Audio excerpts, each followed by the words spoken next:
41,000 people turned out to Twickenham Stadium on a weekend Hello, Governor. to witness the best two teams in women's rugby, Red Roses, Bosh, putting on an absolute show of end-to-end rugby as they both prepare for the upcoming WXV1 series. Get in! The Red Roses got up in this one, but who will come away with the chocolates when it matters? Hey guys, and welcome to Rugby Heads, powered by the Big Athletic Club. My name is Sione, and joining me is former Fijian international Nemani Nandolo, former Norway international Alex Ironside, and former New Zealand Māori international, if there was, in the video game, FERNS Horomia. Welcome, boys. Welcome to another episode of Rugby Heads. Well, a quick little rundown of the show. We start off with our top performers of the week. We give flowers to the players who stood out for us, and then we go around the grounds. We preview the upcoming fixtures from the TRC, and then we debrief the two women's internationals, and then we select our all-time greatest Pacific Islands 15, and then we go with viewers' questions and tips of the week.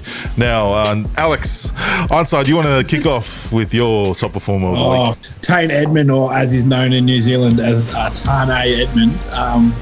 I didn't know he came like that. A bit of pace, bit of trucking over, a bit of been playing for too much NFL, but a bit of trucking. 33 points, killed it for Harbour. Good to see him killing it over there. I think it's the kind of sabbatical he needed, and I'm looking forward to him in that Waratahs jersey later next year. But I mean, if we're looking for 10s in Australia, don't look too far. Don't look too far past Tane Edmund. Yeah, good shout. And Fons, who was your player of the week? Mine was another NPC player, D'Angelo Luila from Waikato. He the first five there scored 4 tries on the weekend. Great, mate. I haven't seen a 10 like that just run straight like a forward in a very long time. I'm surprised he didn't play Samoa. Samoa. Yeah. He was in the originally in the squad, and then I'm not too sure what the goal was with that, with him playing for Waikato. But 4 tries to him. What a weekend he had. Yeah, I think they probably wanted to get him back because I think because they got rid of, well, not got rid of, they traded or loaned out one of the boys to Auckland, and then Cruds must have had a tight calf from running the field the other week. So yeah, no, it was good to see him in there, and he's, yeah, like you said, haven't seen a fly half run like that, and yeah, haven't really seen a fly half built like a forward like that in a long time since Pierre Holler. So it's yeah, good to see. And Nems, who's your performer of the week? G'day, boys. Look, my performer of the week, I thought he played really well, kicked well, which is unusual for, don't laugh at this team, but they played really well and they got the win. It goes to number 10 for the Kalitahi, Patrick Pellegrini. Yeah. He kicked goals. Like, I think, look, Tonga, we're talking about 10s. It's good. It's refreshing to start seeing these 10s at PNC level, particularly for Samoa, Tonga and Fiji. As we all know, you're either a good forward or a good back. So, look, I think they've found a gem in Patrick Pellegrini. I think he's from Sydney, played for Coventry in England, but he played really well. And I think he's, he was instrumental in them beating Canada. So my guy goes, to Patrick or Nice. Pellegrini. Am I saying that right? Pellegrini? Yeah, Pellegrini. Yes, he's Italian, so yeah, but Tom Italian. Yeah, I was going to say, yeah, yeah, that's a perfect pronunciation. My one's from the women's game. They did go down, but my one was Aisha Letiinga. She came back she's been out for 2 years. This is her first game back, and I remember seeing her for the first time back in 2021 when the Black Ferns toured the Northern Hemisphere, and I was cheering for the opposition at that time because I wasn't a fan of the New Zealand teams at that time, and they got dusted in every game against England and France that time, but she was the best player on the field in all 4 games, and she stood out in all on the weekend in her comeback. Notably, one of her line breaks in the first half, it reminded me of I don't know if you guys remember former Blues and Highlander what's his name, Viliame Wakaseduadua. Like he used to go down the short side. Like it looked like he only had 2 or 3 meters, but he looked like it had like 10 meters, and just go with his footwork, just bounce. And did it twice in one of the line breaks. It reminded me of old mate there, because I used to try and use him in rugby 08 back in the days. But it's good to see her back, and they've already got good wingers, and it's a testament to her talent to see her straight back into the starting side and play the way she did. So now let's go around the grounds and preview the 2 matches from the TRC. Now, Nems, everyone has written off the Aussies after the big loss, record losing to the RGs. What do the Aussies need to do, or what do they need to focus on to if they are to get up over the All Blacks this weekend? I think they've just got to be relentless for 80 minutes. I think we've seen England do that with, obviously didn't go they went the distance, but he fell short there. I just think they need to be relentless up front, in particularly. I kind of feel maybe, look, in a way, the first half against Argentina, what they did in that first 30, 40 minutes, that's going to be crucial. They've got to do that for the whole 80. I just think how Argentina approached that game against the All Blacks, where they beat them, they changed their style of rugby. I'm not saying they've got to change, but I just feel that Australia's kicking game is going to be crucial, playing in the right territories, playing the right areas, and making sure you execute. Every time you get into in that half, I know it's cliche, but you've got to turn them into points, whether it's 3 points or whatever, 5 points. But and you've got to be prepared too, because the All Blacks are going to be angry. They've lost. In their eyes, they haven't had the best start, or for their standards. So they're going to be angry. But look, I think if Australia can just execute their game plan, I just feel they haven't done it the last few weeks of and again, they're trying things, but I think it's time now that they know what they're good at. I mean, we don't know, that's why we're here and they're there, but they know what they're good at. They've just got to have faith in it. I just feel that with the Wallabies, when things don't go right, it's like we've got to change it. Yeah.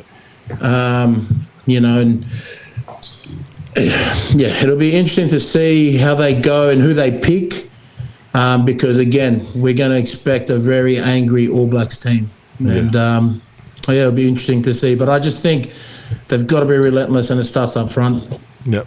And on the other side, Razor's 7 games into his All Blacks tenure.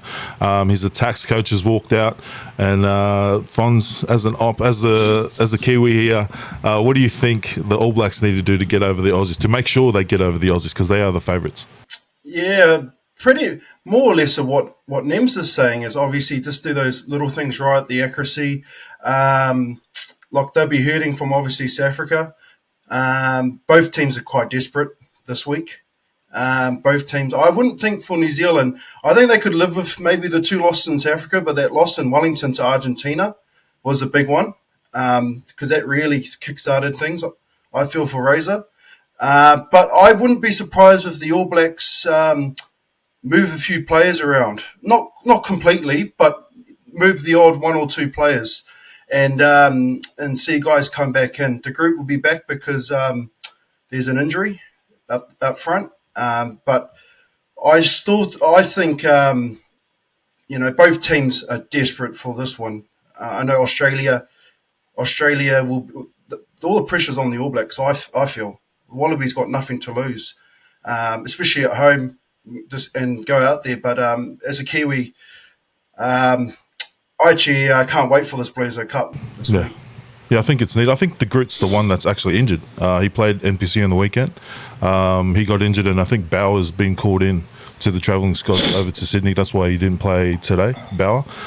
So, it's going to be a tough battle up front, but we've got a half Kiwi, half Aussie blood on the panel here. What's your Wairua saying to you, mate? Who's going to get up? Like, really? Wairua. I've only got a Kiwi father. I'm not half. I'm an Aussie with a Kiwi father. Let's just put that out there. This week especially, I think the Wallabies have got Buckley's chance of winning that this week. I don't think there's much hope for them. I don't think you can turn around to 60 points against Argentina that quickly. I think it'll be closer than we think, but I just can't see it in my heart this week, unfortunately. I'll still be supporting them, and if they win, I will happily eat my words. But they just look in disarray, and it's fucked. I'm just it was nice not having to watch them on the weekend. Well, trader, that's all I'm hearing. Yeah, bloody trader, turncoat trader. Now, boys, I'm still hurting, mate. I'm still hurting. I know none of my teams played this weekend really that I give much shit about. I've had a really nice weekend. I'm relaxed. I'm loving life. And now we've brought up the Wallabies, and I'm starting to feel a bit sad again. Yeah, that's pretty disrespectful to the Wallaroos, but we'll carry on. Now let's get for our punters, let's get our tips. Starting with them, who do you think's actually going to win? Who's actually going to win? Yeah, I like Ironside. Yeah, I really want the Wallabies to win. Maybe it's the All Blacks are at that where they might be vulnerable, but like Font said, they've got a lot to lose. Yeah. The Bledisloe is probably reachable because of past records, but yeah, man, I want the Wallabies to win, and I want to eat my words and get abused in the comments if the Wallabies win. But I think New Zealand they're just gonna be too strong, unfortunately. Yeah, Fons, you think the same as well as the other two? I think the same. Obviously, I have the All Blacks winning by 13 plus, but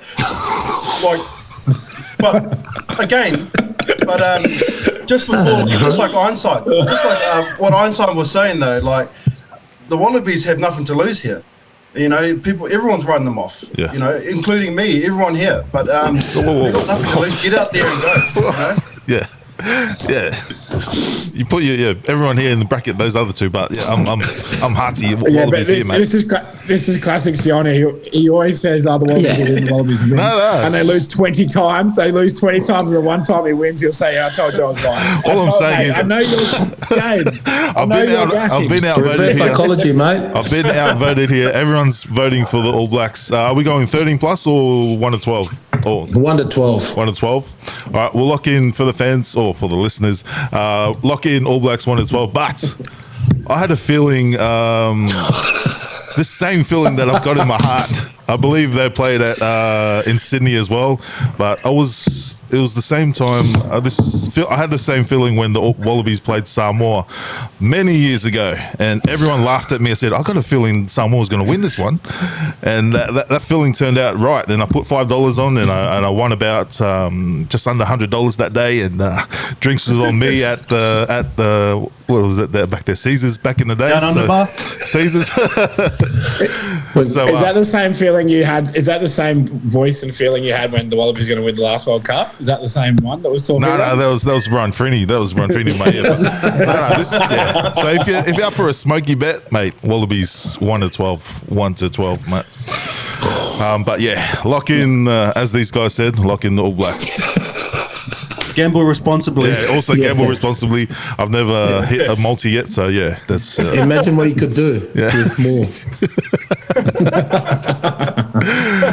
All right, now across in Argentina, the Springboks are heading over there. Rusty has decided to leave a number of his top players out for the tour in Argentina. If this game goes down to the last 20 minutes, which it did over in South Africa against the All Blacks, Nems, you've been in those sort of games when Fiji were like playing these top teams and kind of got over him in the first half, and then the second half sort of fell off where they needed to, step up to that championship level. What does Argentina need to do to kind of, that the All Blacks didn't, to get over the Saffers if they get into that fight in the last 20? Yeah, I think if Argentina want to win this, right, more so from the South Africa's point of view, right, and I just think Argentina could be a very close one here. But for me, look, at the moment, the South Africa experience, the world dominance at the moment in rugby, right? So they've got depth in their squad.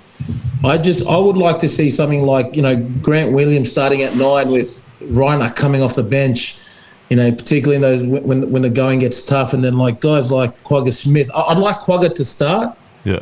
I think he deserves, we all know what he does when he comes on, but then you've still got guys like, Visa and Van Staden to come off the bench. So I think in terms of last 20, to have guys like them come on, I think it'd be will probably hurt Argentina. But in saying that, I just think Argentina need to take their points, on the opportunities, I think, and not take a backward step up front. We all know what the South African teams do. They've still got an experienced squad that's going over, so it's still going to be a hard game. Tough day for Argentina, but I just feel Argentina's been inconsistent at the moment. Winning here, losing there, and I just think one test, the Springboks with their intimidation of just who they are, I just think they're gonna go well. But I'm not too worried about this game. I just think South Africa, I think, will come good. Yeah. But then again, Argentina, they're unpredictable. They got 30 put on them or 20 odd points put them in the first half in the last game, and then come out and scored 60. So, but can they do that against the Springboks? Probably not. Yeah. You know what I mean? So yeah, it's going to be tough. Fons, how do you see this one?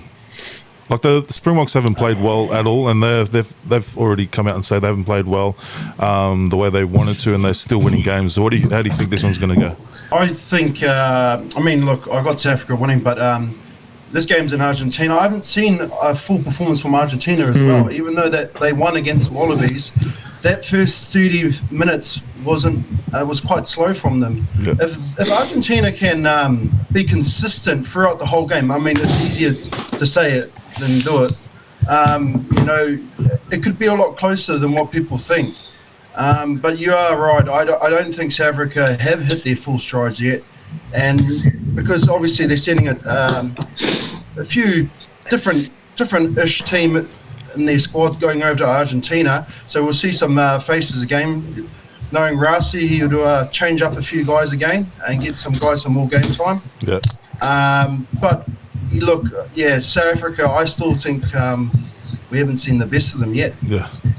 Yeah, and onside, the other two, I think that the Box are going to get up. I think following suit. I think they were being a little bit too nice there. I just wrote down quickly 4 reasons how I think Argentina can win the game. The first reason would be Argentina can win the game if the South Africans' bus breaks down, if the South Africans' bus gets stuck in traffic, if their flight gets cancelled, and I think fourth is my favourite. If Rasi has too many beers and he sleeps in, I think that's the only way that the RGs can beat South Africa.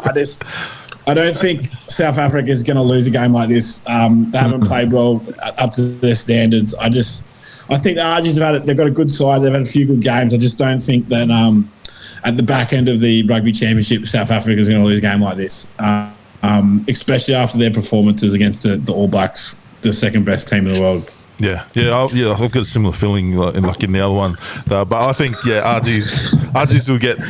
They'll be in the fight for the 60, and then the Box will come home. Are we going 13 plus though, or 1 to 12? 13 plus. Yeah, 13 plus. 13 plus. Yeah, All right. Lock in the Box 13 plus. All right, now cross over to the women's game. I think 41,000 turned out to Twickenham Allianz Stadium, renamed now, to watch the current world number one, England versus the current world champions, Black Ferns. Thoughts on the game? Actually, good game, and real good game. Some good tries there.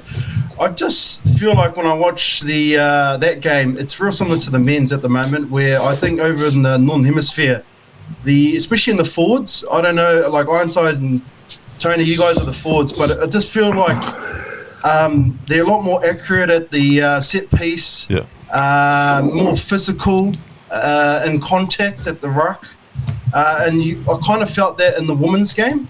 Not to say the Black Ferns forward pack aren't up to scratch. I just feel like it's just so focused in that way in the Northern Hemisphere. Like Nems, you've played over there, and you know what it feels like.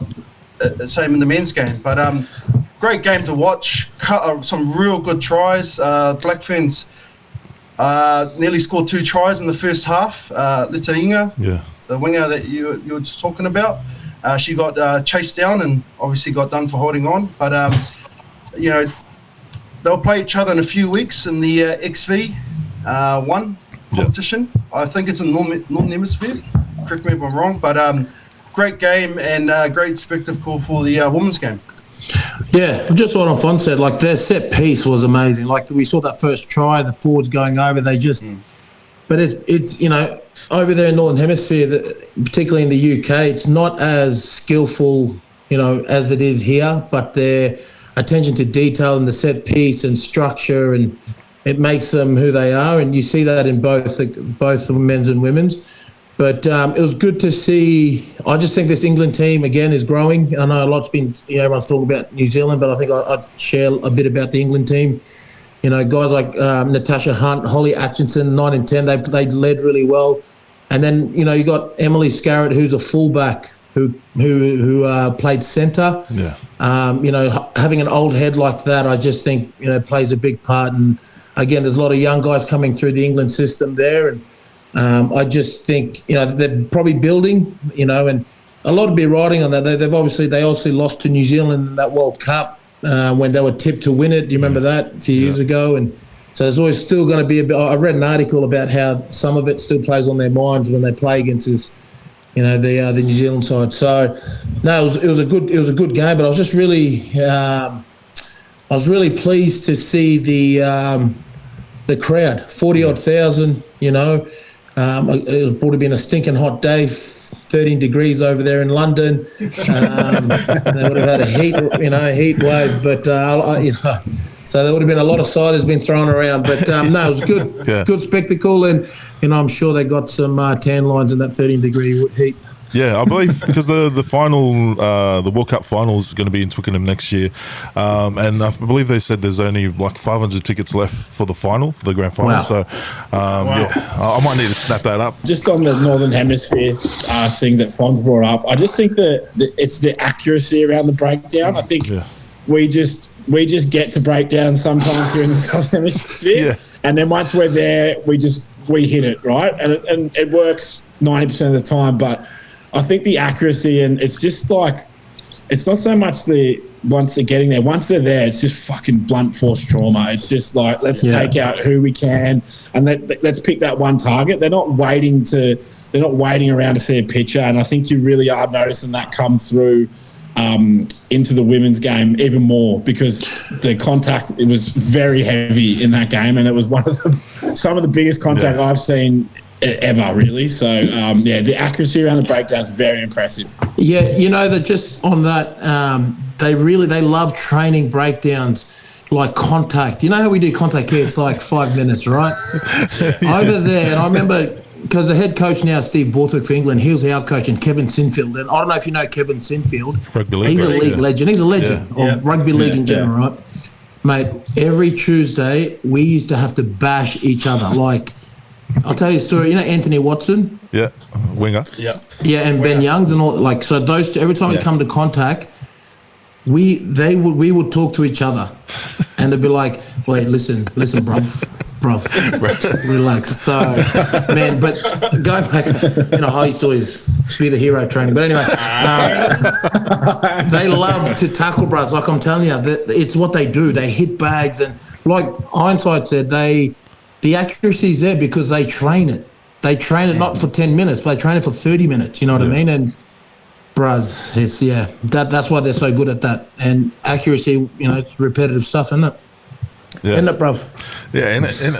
Yeah, after the game, I thought, like in the second half, the Black Ferns did come back, and I think they won the second half. But that's why I was a bit iffy why they started the young. Like, I thought Demant was going to start at 10 and King come off the bench. But it's kind of good for when they do meet each other in WXV that King's already had these sort of pitches starting, and also Maya Joseph, she did well in that first half, and like they can review video and then go, okay, this is when you can't do these little things and clean up the game. That's why I think the Black Ferns will get up in WXV, and it'll be a good matchup in a few weeks over in Canada.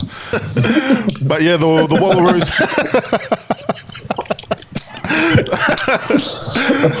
The Wallaroos also lost, but in a different fashion over in Ireland. I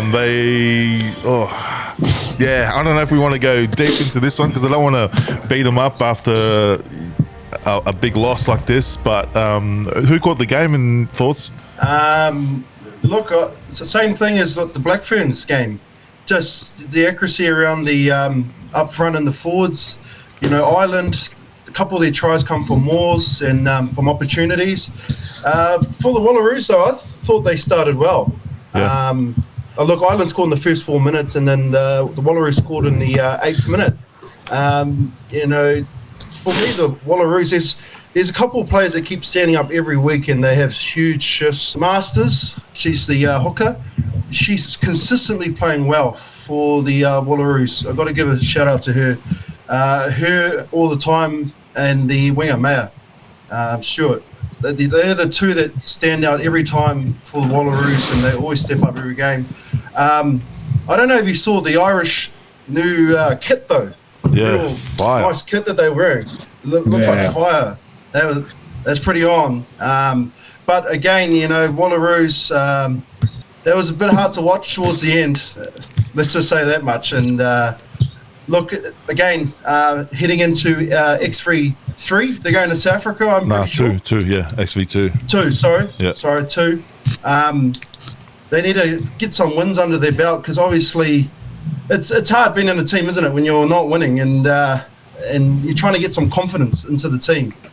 They've switched a few players. I know they got a XV team that's playing over in the islands, I'm pretty sure, Tony. They got the Wallaroos A. Yeah, A side, yes, yeah. So look, it's promising, but look, I'm trying to find some positives. Hindsight, what do you reckon? I'm trying to grab some positives. I think you did say the accuracy of the breakdown from the Irish. I actually just think that there was that, but they were up for it, the Irish forward pack. The 6 for Ireland, Wafer, I think that's how you say her last name. She had the red headgear, scored 2 tries.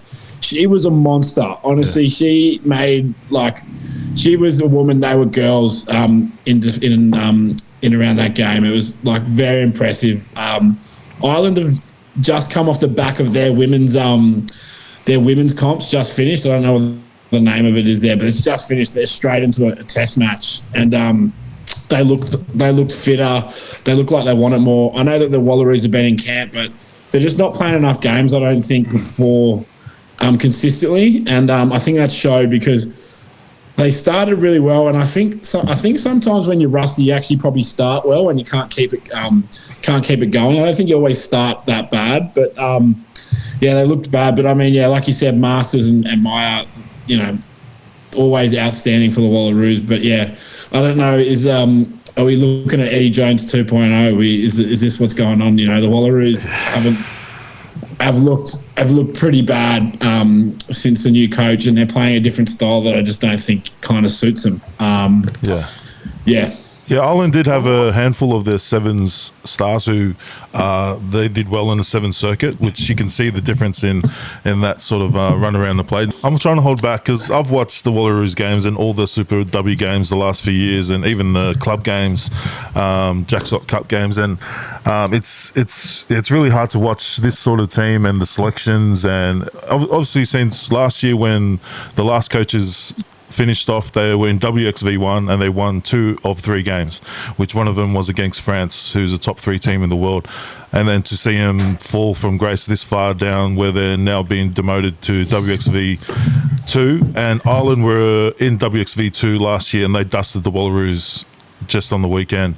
I want to hold off from, sort of, because they have got a lot of injuries. They're missing Talakaya, obviously, at number 2, and then Tanya Naden also went down, who's a hooker. So then the front rows, they're moving players around. I believe Kavor that was her first game as a prop. She's Lucy for the Brumbies. They just moved her into the front row, and then I'm scratching my head at why they Piper Duck in the back row, former captain. Even at number 9, that's a big miss.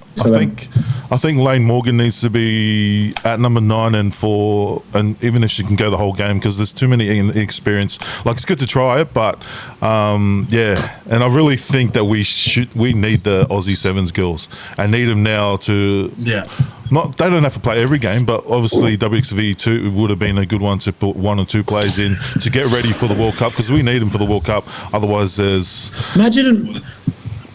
Imagine Madison Levi in the Wallaroos right now. Like, I think that's an X factor that I get that, but do you think someone like, we say that with sevens coming to 15s, like, do you think those guys up against a team like the teams like New Zealand and England, do you think they'll do very well? Like, I think we think that, I just don't think they would. I think because they're not in a bigger space. No, I just don't think they'd do that well. Ireland. What do you reckon? Yeah. Because I agree with you, Nims. It's good to have those sevens girls back. But look, I wouldn't think much of them would be in the forward pack. And you need to beefing up that set piece that we were just talking about. But I think it's not just from a coaching point of view. I think it goes further where we're losing a lot of our girls to league, and we also some of them still have jobs. So, I mean, it's professional against amateurs. So what do you expect? It'd be like club rugby players against super rugby players. You're right. They've got to sign them up professionally. We're talking about people always trying to compare the sevens to the 15s, but the sevens they're professionals. They get paid to do what they're doing. Until we contract these girls, these Wallaroos, these 15, give them whatever it is, the national contracts, we're going to keep having results like this, and we keep talking about it. And for me, I just think it's starting to become Groundhog Day, and I know the girls would be, they're listening to the same thing. They listen to us blabber on about, not only us, but other podcasts and other shows. So first and foremost, Australian rugby has to sign these girls up. You see that with the Drua. They're all professionals, and they're leaps and bounds. They've come good. 5 years ago, Fiji women's team was non-existent. You get what I mean? So until we sign those guys, until we put them on professional contracts, expect these big losses. Expect them to go down to, because ultimately, Wallaroos are a tier 2 nation. They are. And they might not even qualify if they don't win games in this WXV2. Hey, Tony, would you like to maybe see, because the other issue I have too is they're playing each other in the Super W. So they're not actually playing anyone outside Australia as well. But again, obviously it's a money issue, hence why they're not paying these women. Would you like to see maybe 1 or 2 teams into Super Rugby All-Picky? We'll not 5 teams, because we'll probably only have one. We'll probably only have one that would maybe do all right.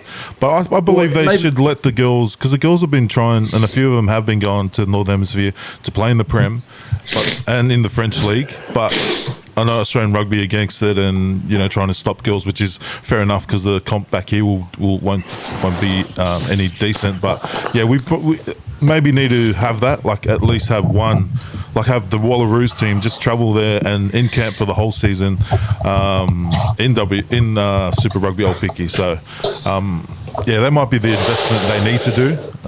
But like Nemton said, they do make them pro. Like have a squad that are professional, and that's their job.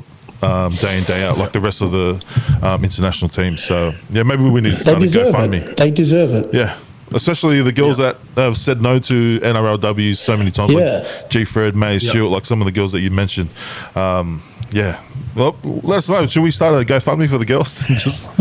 Or Herbie, if you're watching this down at Jeeps, come on, mate. Give them, sign them up. I'm sure. Jeeps? Even sign them up at Jeeps. I'm sure that they'll give them a few brown paper bags. All right. All right, now it's time for the greatest Pacific Island team of all time. Who best to pick than 1 international and 3 clubland players? Oh, shit. All right. Now, just for people watching, we're going to select our greatest 15, Pacific Island 15. It is 20 years since the combined Pacific Island team toured Australia back in 2004. We had greats, like even guys that didn't end up suiting up for the Island Nations, like Sitiveni Sivivatu, Sione Lawaki. Mate, that was a great tour. I remember watching it. Now we're going to start from loose head all the way down to 15. We're going to debate and then try and agree on one for each position. Australia's an island in the Pacific, isn't it? Is that just to clarify? The rule, yeah. Oh, okay. Yeah. The rule Well, is too, they have to have at least one cap for Fiji, Tonga, or Samoa. Okay, now starting at loose head, I've only got one name down at loose head, and that's the Tongan great Ali Sona, Arizona Taumalolo. Anyone else? Who do you guys have? That's good, Son. I went with, and again, guys, when you're picking your 15s, don't just pick them from Rugby 08 or Rugby, rugby games. At least know their stats and how many test matches they played. Okay. So Sona is a good one. Yeah. But I've actually gone with, he's half Tongan, half Fijian. Oh, Kempisi. Kempisi Maafu, 50-plus test veteran and 3 World Cups. So I went with him, Kempisi Maafu. That's a good shout. Who'd you guys have? Sikope Kepu.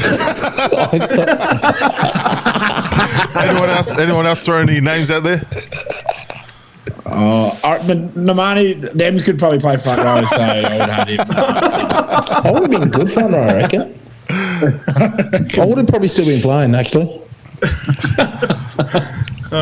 Fons, do you have anyone? I had a random one, but nowhere near you guys, was Deacon Manu. I don't know, remember him? He's played for Fiji. Fiji, okay. He was my captain, my debut. Oh, there you go, friends. Yeah. All right, let's vote on Sona Taumalolo, Kempisi Maafu, or the Deacon Manu. Yeah, good shouts. Ironside, you got it. Who are you voting for, Ironside? Yeah, go take it. I'm going with Nems purely for stats. He's come with stats and he's Well, he's Tongan anyway, Tony, so you're all right, mate. You me too. It's a bit of a worry when I'm the tiebreaker. We'll go. Okay, no, we'll go with that. I'll angrily delete Sona's name and put Kempisi Maafu. You're slow typing this, Tony. Whoa. So number 1, we've got Kempisi Maafu. Okay, at number 2, I've got 2 names here, and none of them are Fijian. I've got Aleki Lutui, Tongan great, and Mahoney Schwalger from Manu Samoa. Them, who do you have, mate? Yeah, I had Mahoney Schwalger. Yep. But man, your Tongan hooker, I played against him, and he used to tackle with his head. Yeah, because it's got no neck. I'm dead set. He used to tackle with his head. So, yeah, both of them good shout. But, yeah, you'll have to leave it to Ironside. Ironside, Fons, who you go? Put some names out there, boys. Who'd you?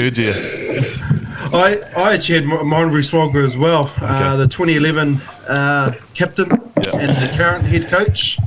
I thought he was a great player for Manu Samoa back in the day, so I had him as well. I've just got a whole heap of setters and wingers in my team, so I'll leave this up to you. Okay. I don't have every position. Okay, we're going to lock in Samoan great and current coach Mahoney Schwalger. Okay, at number 3, I've got 2 Tongans down here. Soane Tongawiha or Ben Tamefuna. Mate, I had Big Ben Tama. Yeah. Okay. Just because not only is he giving back to Tonga, but he's paying for a lot of things out of his own pocket to be there and sacrifice. And that goes a long way.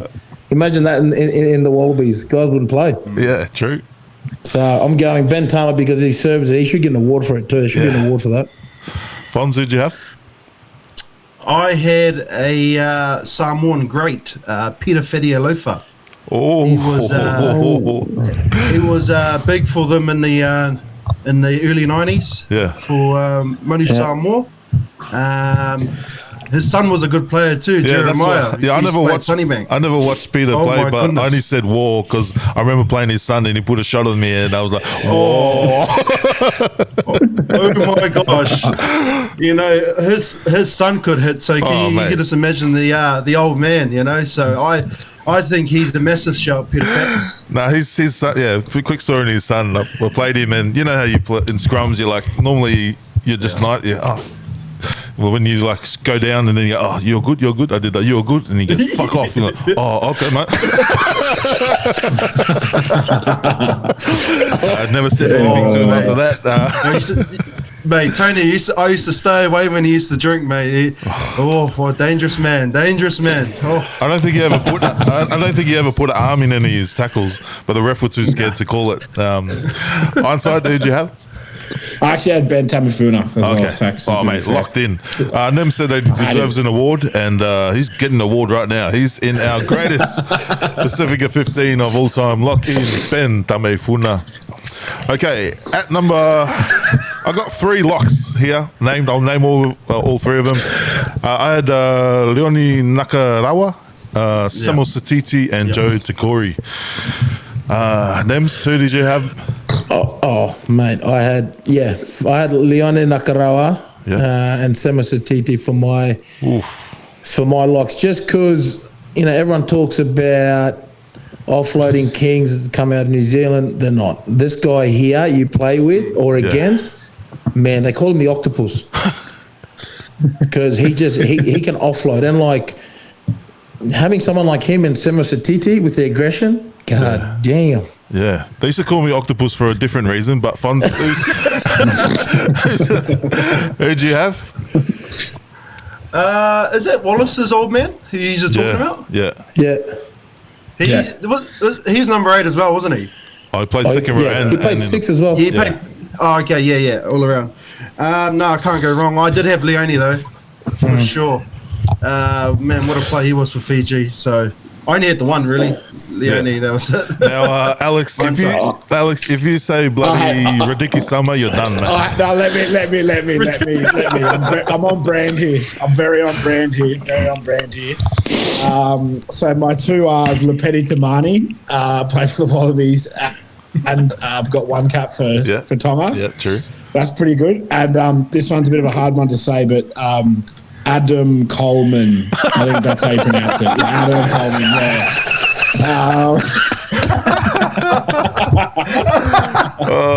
Oh, you mean Atama Coleman from Tasmania? Oh man! Oh, that's a good one, man. Yeah. Oh, it looks like we're locking in. I could have put in Steve Muffy. It just came to me, but yeah, those names.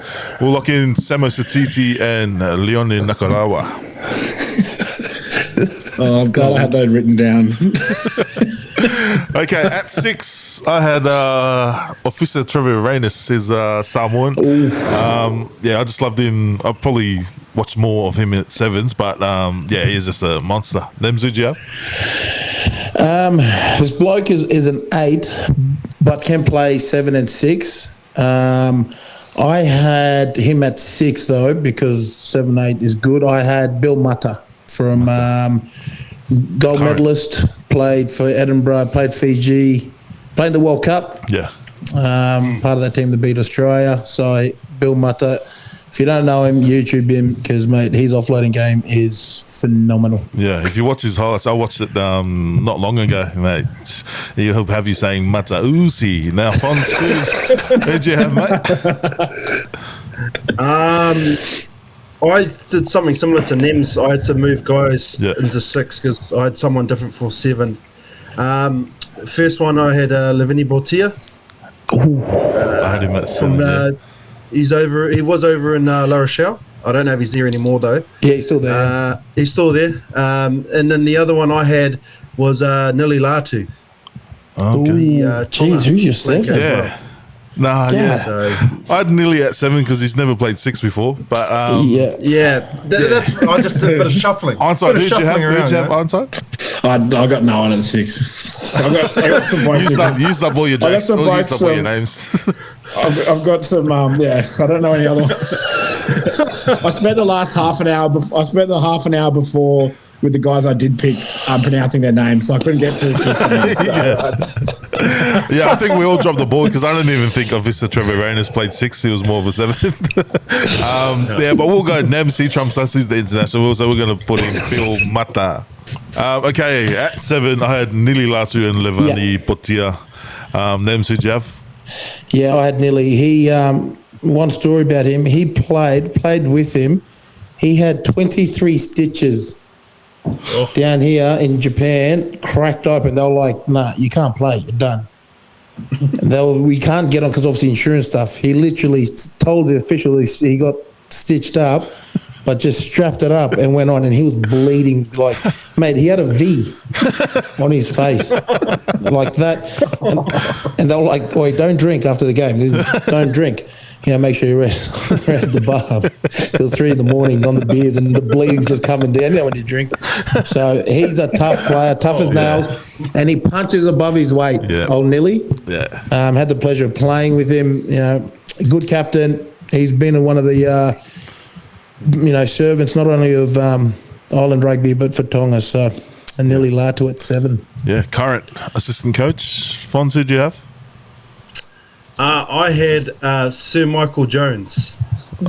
He actually played for Mani Samoa. He did. That's when you could play for both countries. I had him at 7 because obviously it's just Michael Jones. Yeah. Pretty much. Yeah, I don't think I was born back then, though. But Alex, do you have any input? No input. Wait till I get to wingers and centres. I'll get input there. All right, so we got Nilu Latu or Sir Michael Jones. I'm sticking with Nilu, mate. Watching every game of his in Tonga. So, Nems, are you switching or are you staying, mate? Nah, look, Michael Jones, a legend of the game, but Nilly put his heart and soul into that Tongan team. Yeah, true. Even after we beat him all the time. So yeah, okay. So lock in Nilu Latu. Okay, at number 8. I only had one Tongan final maka, but I'm sure you guys had someone could have put in Pehu Kivalu, but Nems, who do you have? I had Henry Tuilangi. I forgot about that. 8.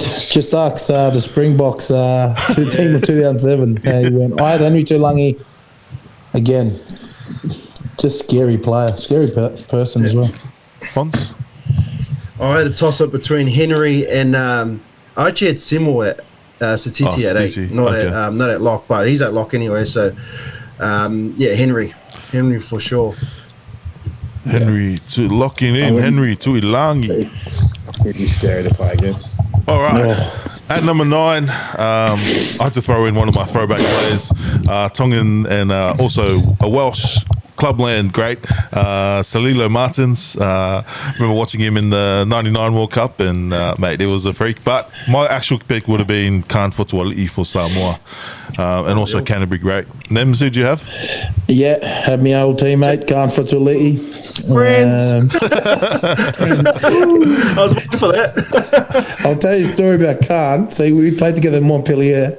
He would, it was his last year before he moved back. He was just doing it under Vern Cotter. And Vern used to just say, listen, get your body right. He was 38, 39. Man, and Khan's family lived in New Zealand, and he was just on his way back from, where did he play? In the UK.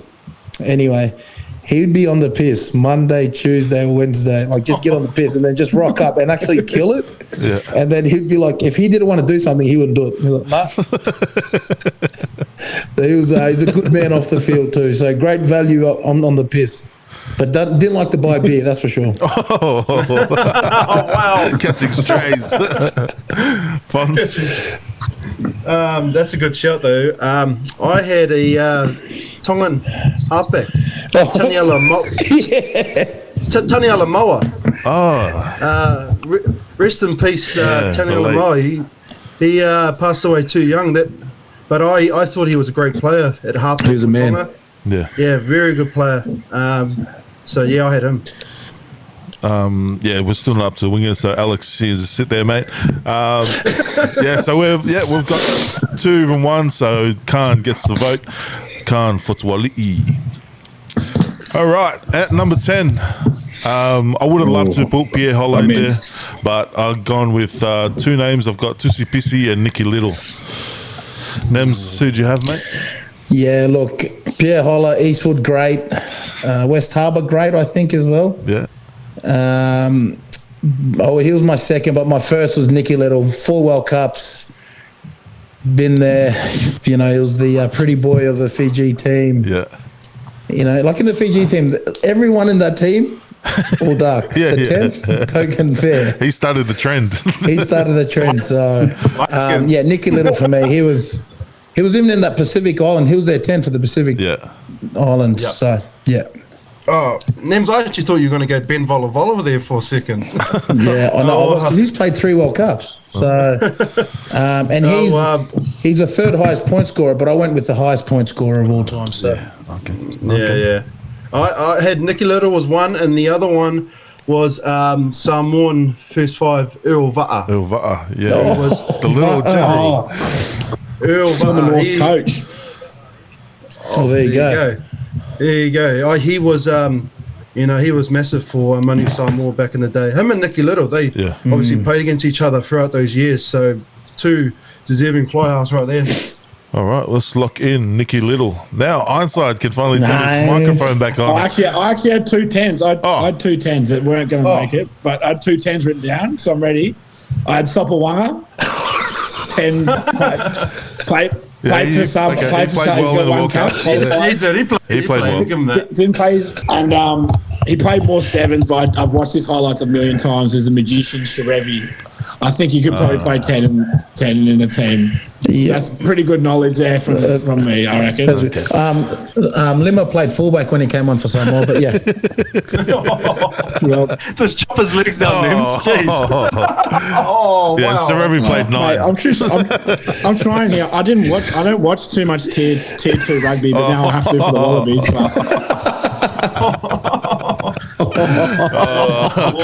Clip that up. Oh, mate. Both. On the wings, I had 3 names here. Vilamoni Telasel, Alessandro Tuilangi, and Rudupeni Thauthauniputha. Nems, who'd you have, mate?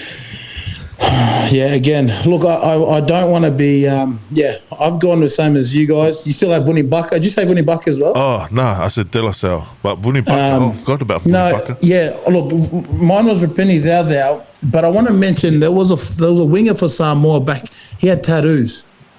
Oh, Loms. Oh, Lomi Fatal, yeah. Hurricanes winger. Mate, yeah. I mean, they were my 2 for the number 11, but again, Rapini played 5 tests. Yeah. So, but yeah, if we go longevity, if we're going long, then I'd put Lome. But yeah, put it to the table. Mate, this is the one position where the Pacific Islands do well in, isn't it? The outside backs. Yeah, but not the top. Hard to pick 1 to 8, but when you get to the wingers and the backs, it's just you're spoiled. I mean, Rupini was my. Huh? Any of them Tongan though. No one's named any Tongans on the wing. Yeah, true. Just because they play for the All Blacks. Yeah, that's true. Right. You saved it, mate. See? Oh, but I had Rupini on the left wing. You are right, Nems. He only played 8 games for Fiji. Rupini, but man, those 8 games he did play for them. Yeah. I still think he's the best Fijian winger of all time. Yeah, I believe. Him, I had Anasana Tuolangi on the right wing, but Lomi Fatal, what a player! Gee, I didn't think about him. Long, he was solid. So, but I had those 2. Onside? Sorry, I just want to give a shout out to Sailosi Tangivakimba, 2003 World Cup for Samoa. Yeah. Holy hecker, with the gloves. He was crazy on the wing. So I remember seeing him at Stockies in Brisbane once, and he did some damage in off field too. Onside, who's he going? Are we picking one left? And I don't know who left and right wing. Just 2 wingers. Just 2 wingers. Let's throw them out. But I do. There's another guy here that you guys didn't mention. Did actually play for a Pacific team. His name's Julian Salvia, and he's very one of the best wingers of all time. So you didn't mention him. He hasn't played yet. He hasn't played. He qualifies in my brain according to. I didn't know it was 1 test. Daddy, make sure you clip this, mate. Clip this. Clip him up, mate. I don't watch tier 2, but I did have Rapini Foul, and you know what? I'm going to take back who else I was going to say, purely because he might be the best winger I've played with, but not when he was playing. But I was going to say our mate Nems would back.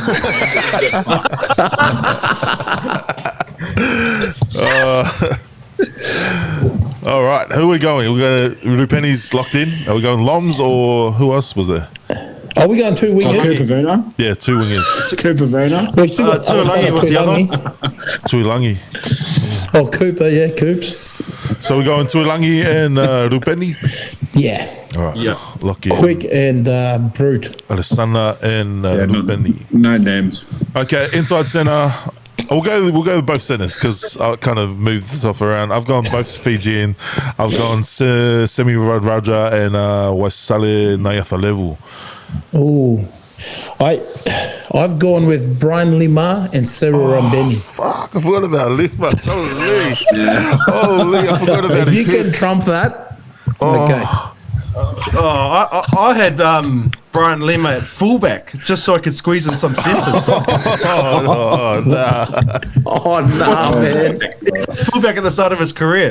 Who'd you have as centres?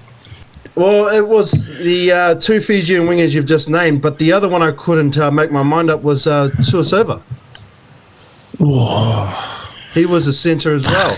Yeah, it was 12. So, It was a 12. It was a 12. So, and you know, you can't fit everyone in. That's the problem. Yeah, but consistently these guys were centres. You know what I mean? I just think 1, 2, 3 games, not enough. These guys made their names in these positions. Anyway, this is tier 2.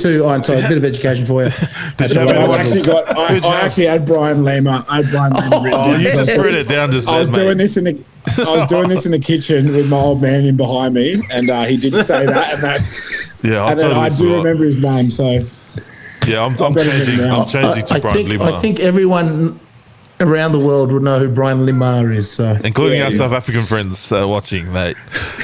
yeah, I forget who he hit. chiropractor. He hit at Suncorp Stadium when they played South Africa at the World Cup. He had the headgear. I forget that 10, whoever that. But yeah, Hogard. Hogard, was it?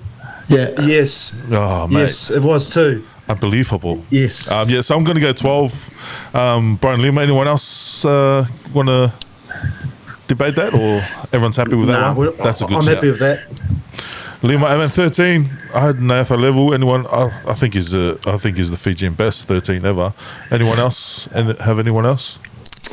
Well, no. Oh, I would have gone with Siale Pieter, but he's a 12, isn't he? Yeah, he played fifth. Oh no, Siale. I'm talking about Charles. Yeah, There's Siale and Charles. I'll put him at 15. Siale was 12. Yeah. Yeah, so, well, no, then, yeah, I'd go with 13 with Nova Level. All right, lock in Nathan level. At fullback, I just added Charles built out, but at 15 I had Fiji and Kini Murivalu. I was trying to think. I know there's some good fullbacks back in the day, so I was just trying to think. Fullbacks. Let's have a think about. Let's go through the Tongan fullback. What was his name? He was there for years. Vunga Kotolilo. Is that the one? He Bald head. played till he was 40. Yeah, bald head. Bald head. Well, he had bald head at the back end of his career. Yeah. But he came pretty quick. Yeah, I don't think it's going to be. I don't think it's going to be a Tongan fullback unless it's Charles Biltell. But yeah, like I said, would have gone. I would have gone with Israel Folau. He played fullback, played for Tonga. Yeah, one game and didn't really. He performed more in the Wallabies. yeah, but you said best ever. It doesn't matter what jersey they performed in. Yeah, true. Okay, if that's Can we? That's why Adam Coleman should have been in the second row. yeah, true. Fonsu did. Can we slide Brian Lima to fullback and put another centre in there? Oh, who do you think? Who are you thinking about?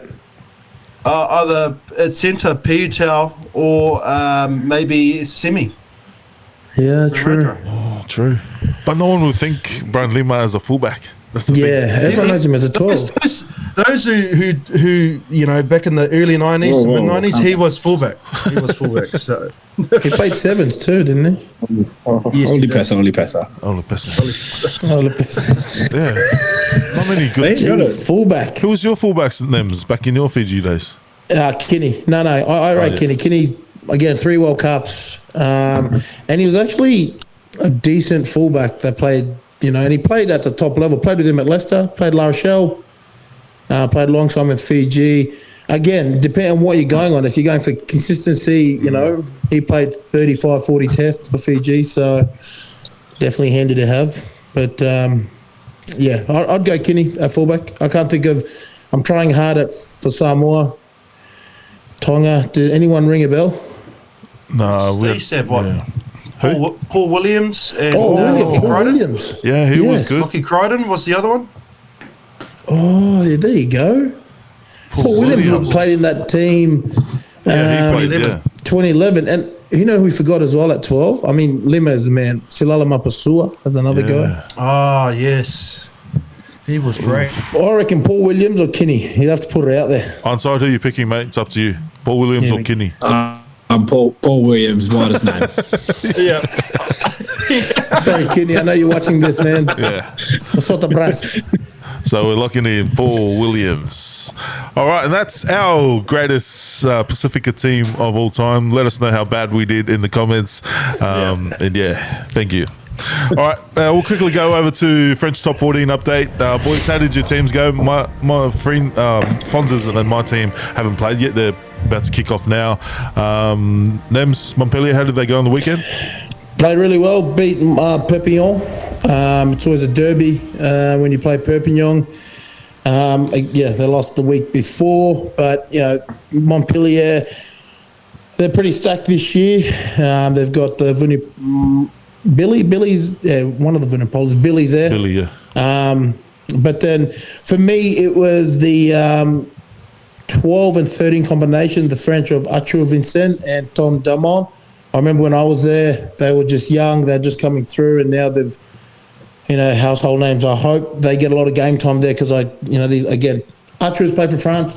Thomas hasn't yet. I'm sure he will one day. But they're a new look team, and coached on the coaching stuff there. They got old Jesse Mogg, who we all know from over here, former Montpellier man, and so shout out to him. He's part of their coaching staff or managing. I think he might be a manager, but it's funny because a lot of those old boys are coaching there now. So allez MHR. Yeah, and Fons had a question last week about away teams. Did they stack that when they got home games and then put a sort of switch it out in the away games? Yeah, they call it the bomb squad. They take a team that if they know they're going to lose, they'll just take they'll take a team. Okay, make sure you play. But if they know they're going to win, they'll take the strongest teams. That's usually the weaker teams. Gotcha. So I remember one time we were playing Toulouse, and we were thinking, yep, mate. They sent the worst team there. A lot of our French starting boys were just all out. Starting players like, I'm injured. I'm so bad. Man, we all got set up for disaster. So it's common, Bruce. It happens. Okay. They take, if they know they're not going to win, and they've got an important game at home against a big team, they'll just stack it with their squad. Yeah, because it's a long season. I guess that's what similar to soccer. So that makes sense. Fons? Oh, yeah, that's right. Ironside, how'd your team go? Who had Uber-Bear go? Uber-Bear, unfortunately, played well. Damien Penaud scored a try late in that game, and then they gave away a penalty, and like any good Frenchmen's, they made sure they kicked the penalty to win. But it was a good tight game, right down the wire. Actually, I watched that whole game on a legal streaming service, so don't come at me. But I was listening to French commentary, so I had to play with my imagination for a bit. But mate, awesome. This is a good game of rugby, and UBB look the goods. I think they're going to come back strong, and I think they're going to go pretty well this year. Yeah. We'll update on our teams next week. But viewers' questions, I forgot to put the tile up, but we'll go to Nems on the vibe of top 14. What was your best and worst moment over in the top 14? Oh, mate. So worst moment, obviously losing the top 14 finals against Cast at the Stade de France. We were stacked. We were favourites to win. Cast just scraped through. That was Steve Muffy's team, and they beat us. And we had a pretty stacked side. But one of the best highlights was I'll tell you a story. We played Clermont, and two of my mates came over from Brisbane. His name's JT and Samiti Teller. And so they came over, and I said, "Listen, I'm in a bus. So I'm in the team bus. Take my car. They just got home, and I missed them. Take my car, drive it up." So they've driven it up, and then they get stopped over.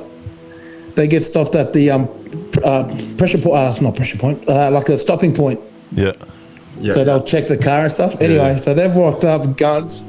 They've asked Smitty and JT's driving, and they're like, license. And they're like, oh, look, we're here. We're going to the game. We're going to watch Clermont. My friend's playing for Montpellier. And they're like, English? Anglais? Oh, yeah. And then they go back. They're like, your license. And you got to carry your passport, right, when you're over there. Yeah. So Smitty gave his passport, and JT didn't have his passport. And at this time, my phone's going off. I'm at captain's run. They asked JT for his license. Smitty's giving it up. Smitty's like, you're going to jail. You're going to jail, Ross. And JT, as you probably all know, JT they have asked for it. JT, instead of, he didn't have his license, guess what he gave him? His forklift license to the police. Anyway, as soon as he said, oh, I'm playing rugby, go to my shop, they're like, oh, okay, go Montpellier, yeah. Anyway, my phone's gone off, and they're like, Nems, mate, what? I was like, mate, but yeah, funny story. Got to Clermont, we beat Clermont, scored the winning try, and people who know rugby there, they're very abusive, their fans, like they're very proud. Beat Clermont, JT again and Smitty up in the stands with Clermont supporters, and we're all waving at them, and the Clermont supporters like, putain, so like, telling us FO back. Same time they're all giving it. JT's got his Montpellier jacket on. He reckons by the end of it, he took it off and it was -3 degrees. He was walking with it. He didn't want to get rolled, man. So, yeah, story for JT. I said, don't wear jackets to an away game. So, yeah, beating Clermont. I had to tell that story because we still have a laugh about it, and it happened 5 years ago. So. Good insight into the top 14. Now, we missed 4, so we got 8 from 12 last week in our Mega Multi. Now, we'll go for first game is Hawke's Bay hosting Taranaki. I think Hawke's Bay went down again on the weekend. They got pumped. Yeah. They got pumped. So do we think Naki's going to get up on this one? Yeah. Ooh. Definitely Naki. This is at home. They lost by Hawke's Bay 50 at home. points to Waikato. It was wet. What do you reckon? Yeah, even worse. 50 points in a round. I don't know, I'm trying to man. be Hawke's Bay, that's only 2 losses in the season. I don't know if it's going to keep rolling. No, you'd have to say the Naki, wouldn't you? They're looking good. All right, we'll put up to Well, Hawke's where Bay. they playing? At Hawke's Bay. Oh, Fonz, what do you reckon? Oh, the Naki got a hiding against Bay Plenty on the weekend. So that's the only thing that's caught me off guard. Clip I don't know. names. Hawke's Bay. Hawke's Bay. We'll lock in Hawke's Bay. Brock Lock James. in Hawke's Bay. Okay, Northland hosting North Harbour. North Harbour, we're thinking. Obviously, Yeah, big win. Harbour. Big win. They're looking good. Tane. The end of the season. Hane. All right, Canterbury hosting Counties. We're going to go Canterbury because Nemsville. Lock in Canterbury. This is a tight game. Wellington hosting Bay of Plenty. Wellington. Wellington. All right. They're probably going to win it, aren't they? Do you reckon? I reckon they're going. They didn't look that good against Tasman. They didn't look that good. They lost today. Yeah, I just literally saw the highlights. Yeah, true. Good game. Waikato hosting Tasman. Injured Tasman. They got a lot of injuries after this week too. So Waikato. I'm going to go for onside. yeah. I'm going to go for onside. Two big games for Tasman. Their lineup went to scram when I think McDonald, whatever his name is, got injured. Quentin McDonald. Yeah, I was going to say. Strange is out. Strange got injured as well. Yeah, I was going to say if the weather plays a part, but they just put 50 on Hawke's Bay, so Waikato would do well. I think they might win this. Unfortunately for Waikato, it's not a Ranfurly Shield, so but we'll lock in Waikato. Auckland, 2 in a trot. They're hosting Southland. Auckland, Harry Plummer's back. Oh, Auckland. Yeah, Auckland. Oh, well. The boys are back on the wagon. Welcome back, boys. So we're locking in Auckland. And the last one in the NPC is Manawatu hosting Otago. Looks like Otago. Otago. I saw a very funny comment on something saying, does Manawatu just rock up every week and hope for the best, or do they actually train? Because Not looking very good. Well, it happens. It happens. Rebuilding season. It happens, guys. Okay, and over in the French top 14, Montpellier hosting Toulouse. Ooh, that's a tough one. My hometown, Toulouse. Montpellier. I'm going to go Montpellier. It'll be a big game. It's a derby game. I am Toulouse, but I'll go for Montpellier. Okay, we've got 2 for Montpellier. Fons, who are you going for, mate? You're locking in with them boys? Toulouse. They're the favourites. Yeah. Looks Montpellier. like a draw, but yeah, we're going to be trumped by Fons since he's the pro, so we're going to lock in Montpellier. Oh, wow. Yeah, okay, and Clermont hosting Bayonne. Bayonne look good, but Clermont. yeah, okay. Clermont. They lost this week, but yeah. Yeah. You can't, not They're many at home. teams. They're at home, yeah, that's true, they're at home. Not many teams can go to the start of Michelin and win unless, only a few can do it, so. Yeah, I didn't know that's what Clermont. what it was called, Michelin. Yeah, no way you could win at the Michelin star. He just said that from the Michelin man himself. Just told you that. Wow, bang bang. All right, and then Cass hosting Perpignan. Cass. Yeah. Perpignan. Not looking good, bruv. And then the new boys, Vant, they almost got up on the weekend, but it's Lyon, unbeaten Lyon, travelling to Vant, so looks like we're locking in Lyon. Yeah. And then Fons' team, La Rochelle hosting Bolt. Oh, La Rochelle. Yeah. Lock in La Rochelle. And Alex's team, UBB, hosting Racing 92, who finally got their first win. Wow. Big win. That's a big game. Owen Farrell in it. He's playing 12. Yeah. Farrah's versus Jelly Bear. Yeah, but they're away, so they won't come. Nah, They surely. won't be playing. But it'll be a tight game. Set play. Well, they just, I just think racing. I'm going with Racing. It's pretty interesting that Khaleesi's not there anymore. Yeah. He's gone back to South Africa after the comments. Allegedly, he was lazy, yeah. Yeah, allegedly. So that was interesting. The Sharks are looking like a very dangerous team next year. Yeah. They're in the Champions Cup too next year. So that'll be interesting to see.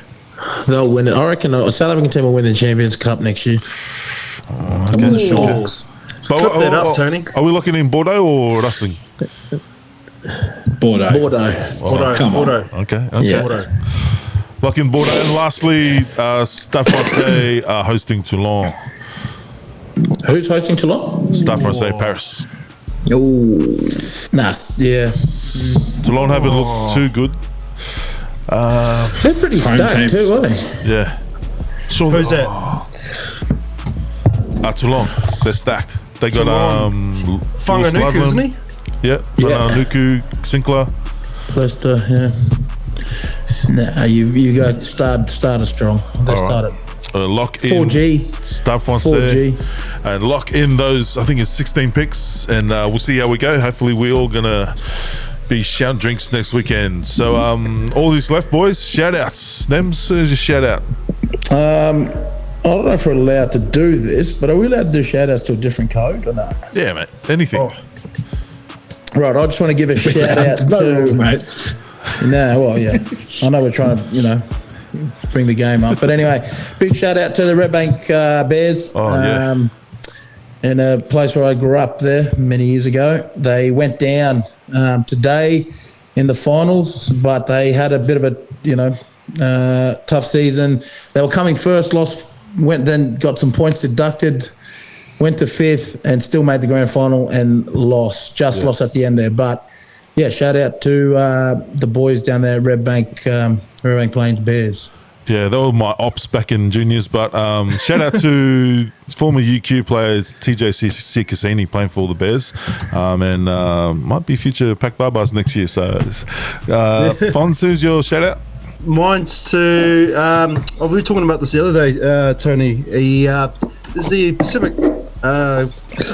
Queensland Pacific Nations thing happening here soon in Logan, and for Union. So shout out to my mate Tiare again, who was at Nerang coaching them. He's coaching the Queensland or Queensland Māori side. So I'm not too sure how that all works with the bringing back the men's. I'm not sure if it's women's as well. It's like KQPR back in the day. I don't know if you remember it. Nems played in it, and he was a pro. Oh, there you go. I was 14. They were good though back in the day, wasn't it? Yeah, That was my ticket to Nudgee College, actually, playing in that KQPR. So, shout out to Zane Hilton. Outside, do you just shout out? Yeah, 7:25 Broncos win scrums. We're soon coming to find that. If you watch the Waratahs last video of their first day back, you can hear the coach yelling out 7:25 as someone crosses the line. And that Allegedly that from man that North. crossed the line is none other than North's player Sifa Amone. Whoa, I didn't know I was just gonna come back name from the Western Force. That's token, Shout out to isn't it? Sifa. I kind of wish I could say that Sifa had a big celebration post shoot grand final, but the bloke doesn't drink, so I don't know what the excuse. He's drinking the milky, mate. He's drinking the milky. But 7:25 gives you something to work on. I actually think he's done really well because I think he run a 5 minute. So when he comes back and runs a 5 minute in a month, everyone's going to go, "How hard's this bloke been training?" So very smart, very logical. Mate, yeah, he's tight head, mate. You don't need. This is a waste of time doing Broncos, mate. Play smart, mate. Don't play smart. My shout out is to whoever Nims's wine dealer is. Keep him coming, mate. Keep him coming. Getting in the French top fighting mood. Yeah, everyone, thanks for listening. Thanks for tuning in each week. Make sure you like, subscribe, and we'll see you next week. Thanks, boys. Up the Wallabies. Oh, I forgot to say up the Wallabies, mate.